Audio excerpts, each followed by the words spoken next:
Hey everyone, welcome to the channel. We are kicking off our RevOps series with what seems like a straightforward question. What exactly is revenue operations? It's one of those things that a lot of people talk about, but when you ask for a clear definition, you get a lot of hand waving and jargon. Today, we're going to cut through the noise and nail down what RevOps means and why getting it right is crucial for your business. To answer our questions, we've invited Nico Druelle to the show. Nico's been in the trenches helping some of the world's top companies build and scale their RevOps functions. If you're building a high-growth company and want to do it effectively, this is for you. In this video, we're going to cover everything you need to know about RevOps, so let's jump into our first question. Nico, thanks for joining us. Thanks, Max. Thanks for having me. For those who are new to the concept, what is revenue operations and why does it matter? So revenue operation as a whole is a function that really oversees the entirety of the customer journey. From the first touch point that the company is engaging with a client to the end of the journey. So first adds to the customer support function that finishes the work on that account or prospect.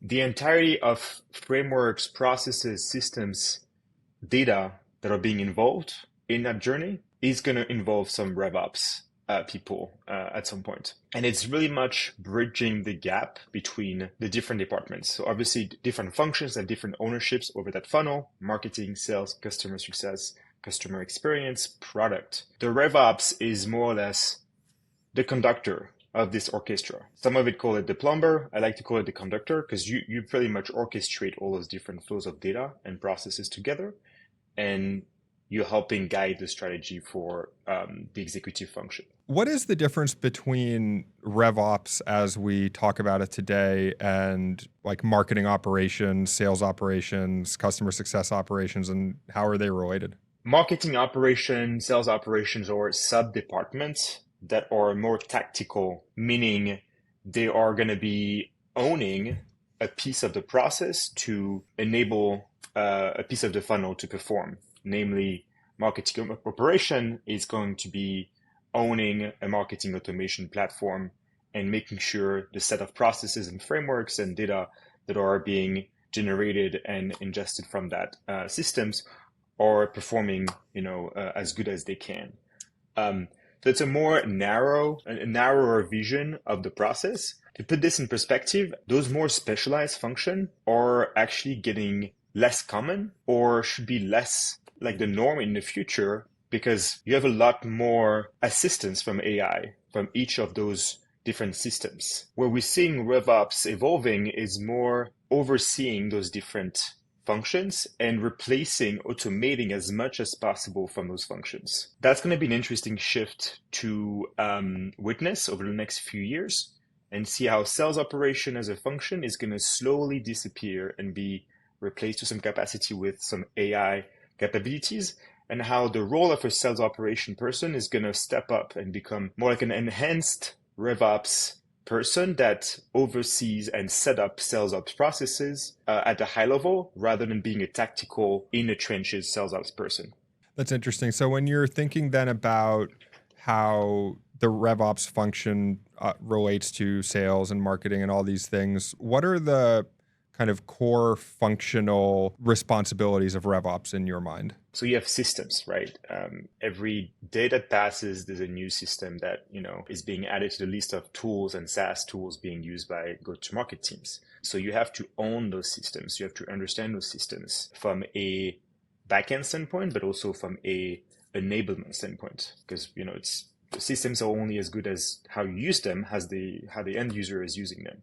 So you need to own that backend piece. You need to own this enablement piece, which is the front end and the process that goes with it. So how the tool is being used. And you also need to own the data that is being produced by it. You need to own that data, and you need to make sure the data is being understood by the people that are using the system, making sure that this data is being shared and made available across the organization. In terms of trying to understand kind of what is RevOps specifically, I'm curious, would you be able to give kind of maybe an abstracted description of the tools and data flows? I know a lot of this centralizes it into the CRM and around the CRM, but kind of where is the data coming from? Where is it going? And what is a strong revenue operations function kind of enabling companies to do when well architected? The RevOps role is to orchestrate the entirety of the revenue stack. We used to be living in a world where we had multiple systems, and each of those systems were connected to some degree through native integration, APIs. That works when you have a couple of tools, right? When you have a Pardot, a Salesforce, and a ZoomInfo. You can live in the world where those tools are connected, with bidirectional sync, and, you orchestrate this as good as you can. That's the world we lived in like 10 years ago or 5 years ago still. Today, on average, Series A to C company is going to have, 5, 10 go-to-market systems that different users from marketing to sales to customer success is operating into. Those systems are being used for different part of the funnel, but ultimately the user experience is unique. Many different stakeholder in a company that interacts with one company with couple of champions sometimes only one champions, one persona in a company. RevOps seems to be gaining a lot of traction lately. And I'm curious from your perspective as someone working in the space, what happened and how has it evolved over the past few years and why is it so in the forefront now? It's interesting because RevOps is the new hype in the go-to-market space. That's the function you need to have and that everyone is, praising the importance of. But when you look internally in companies at hiring plans and how RevOps is prioritized as a function in the development of a company, you don't see this reality at all. I think there's still a gap in where, the theory of where RevOps plays a role in the company and how implemented and how it's being reflected in the company's policy. That said, the reason why it's getting so much press these days is that, as I mentioned earlier, the complexity of the go-to-market stack and the MarTech stack as a whole is just going exponentially larger. If you look at the amount of tools that exist in MarTech and in RevTech, there is pretty much a dedicated tool for each use case. And this is becoming increasingly difficult for, sales leader and marketing leader to implement at scale. And I think there's just, overall growth rate of tech companies or not what they used to be like 4 or 5 years ago.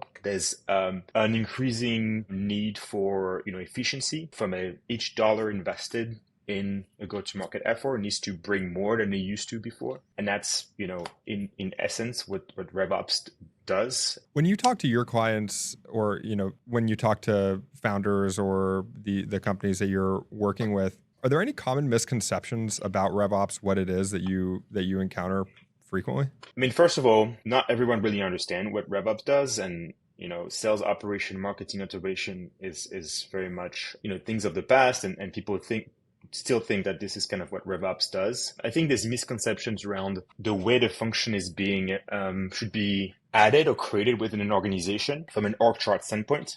Where should it sit? On that specific point, what I'm seeing a lot is that RevOps is being added as a tactical element to existing teams to facilitate the process and improve their performance. But at the end of the day, RevOps can only be a really effective function long-term if it's being implemented as a separate department that has enough leeway and leverage to act as a internal consultant that has a voice and a power within the organization to make change. Where I see RevOps not getting the outcome that it should be getting, it is when it is being added under an existing department. For example, a VP of sales seeing that there's a lot of problems in the CRM and knowing the importance of RevOps and adding a RevOps person under them. Same thing with marketing. It's going to get some short-term results and probably improve things, but it's still seen through the lens of their specific department, which recreates the entire issue that RevOps is supposed to solve for and over-index for that specific department. So if we take a step back then, at an overall level, it sounds like revenue operations exists inside of these companies to build this, what was it you called it, the golden standard or? The golden record. The golden record, and then basically handling all the data that goes into that, all the data that comes out of it.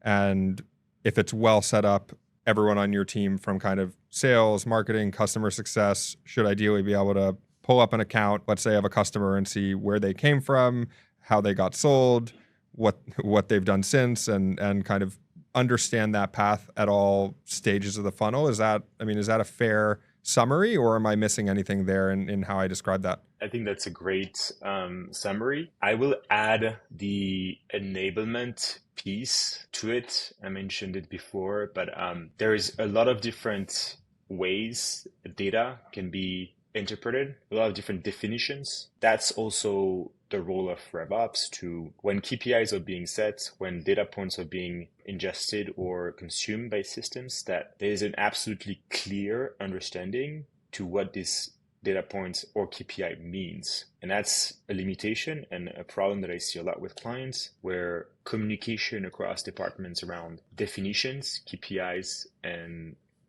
overall understanding of what process is built around certain data points is pretty poor, which create gaps in the process and hinders the teams from, trusting the data that they're being fed, and thus creating, data hygiene issue, lack of productivity and tool adoptions around tools and data points that are being sent from RevOps or other departments. And that comes from the revenue leaders that are, leading those functions, and having an enablement function that really sits and spend time to give that data culture and make sure that everyone's on the same page around those things. Awesome. Well, thank you, Nicholas, for this awesome walkthrough. Thanks for watching this video. And if you enjoyed the content, make sure to check out our full series on revenue operations. If you want to pick Nico's brain on RevOps, check out his info in the description. And hey, if you found this helpful, smash that like button and hit subscribe. It really helps us out, and make sure to hit the bell if you want more tips on growing your business. Catch you in the next one.